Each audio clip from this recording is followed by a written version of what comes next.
নমস্কার বন্ধুরা, Bishakha kitchen village ফুডে আপনাদের স্বাগত জানাচ্ছি। আজকে রান্না করব ছোলার ডাল দিয়ে আর আলু দিয়ে দোকানের মতো। তো কিভাবে আমি রান্না করছি প্রথম থেকে লাস্ট পর্যন্ত ভিডিওটি দেখতে থাকুন। ততক্ষণ আমি এই দুটো সিদ্ধ করে নিই ভালো করে ধুয়ে। সিদ্ধ বসিয়ে দিলাম আমি। ডাল আর আলুগুলো আমি সিদ্ধ করে নিয়ে এদিকে শুকনো খোলায় আমি গোটা ধনে আর গোটা জিরে ভেজে নিচ্ছি। কড়াইটা গরম হয়ে গেছে, এবার তেল দিয়ে দেবো, সর্ষের তেল। তেল দিয়ে দিয়েছি, গরম হোক তেলটা।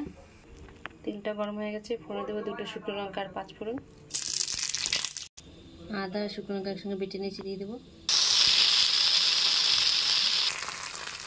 হলুদ দিয়ে দিচ্ছি 1 চামচের মতো। একটা টমেটো কেটে দিয়ে দিচ্ছি।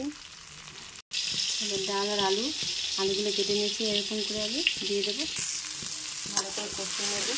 আপনারা যদি বানিয়ে খেতে খুব ভালো লাগবে খেতে। তো পরোটার সঙ্গে পরিবেশন করতে পারেন বা রুটির সঙ্গে ভাত সঙ্গে যেভাবে পরিবেশন করবেন।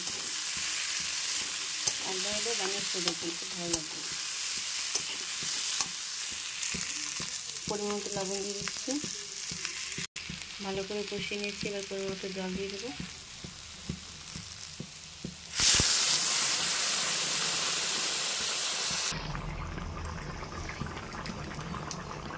আমি একটু ম্যাগি মশলা ব্যবহার করব।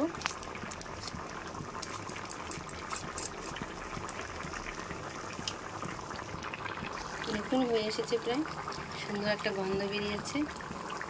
ভেজে রাখা মশলাটা বেটে নিয়েছি, আমি দিয়ে দিচ্ছি।